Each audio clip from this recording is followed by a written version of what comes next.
U.S. Marine anti-terrorism unit has been sent to Haiti to help protect the U.S. Embassy as chaos continues to unfold in the Caribbean nation. Non-essential personnel left the embassy on Sunday. To ensure their safety, the diplomats had to be evacuated by helicopter and at night. This comes amid growing violence as gangs essentially now rule the country. They also have forced the prime minister to say that he will step down once a new government is in place. And for analysis, we turn to Lester Munson, senior fellow at the National Security Institute and an expert on Haiti. Lester, thanks so much for joining us. As you well know, Haiti has always been a hot spot, but what's unfolding right now is really unimaginable. Out of control violence, reports of bodies just piling up on the street, and fears that people are suffering from extreme hunger. And that's really just a little snapshot of what's happening over there. What else should we be concerned about in Haiti? Well, really, the stability of the whole country is in question. And there's a lot we don't know, frankly. We're getting spotty reports out of Port-au-Prince about what's the capital of Haiti, about what's happening on the streets there. We really don't know a lot about what's happening in the rest of the country. Haiti has never been a very stable place, but the last few days seem to be as bad as anything that has ever happened in Haiti.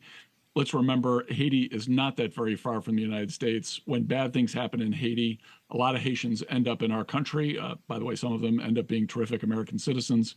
But there's a crisis in Haiti is inevitably going to impact the United States. So aside from just our concern for the Haitian people, we also need to be concerned about our country and the implications for us. Yeah, let's talk a little bit more about that. I mean, and what is our responsibility or role as the United States when it comes to possibly, migrants from Haiti coming over here to the United States? Well, the United States, in addition to being a neighbor, of course, the United States is the guarantor of stability and prosperity in our region. Whether you want to call it the Monroe Doctrine or what have you, Haiti is in our backyard. The United States is by far the most powerful country in the world. We do have a moral responsibility to help people when they are in distress. And, as they say, a hungry mouth knows no politics. So we have an interest just as fellow humans to help the Haitian people. We are reaching the point where this is going to become a humanitarian crisis. You pointed out that there's going to be some hunger issues, starvation issues. There's going to be public health issues. There's going to be disease. Haiti has never enjoyed a real stable economic or political environment. So we're going to see a lot of consequences for the political chaos that we're seeing, and it's going to cost lives, frankly. And I think the U.S. is going to probably have to act directly to bring some stability and some humanitarian relief to Haitians.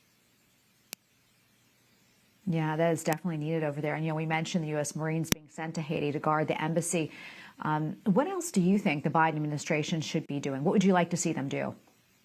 Well, to be fair, the Biden administration has been trying to work on a solution for Haiti involving a peacekeeping force led by Kenya. There was discussion of a U.S. force and a Canadian-led force. Those were deemed to be not optimal.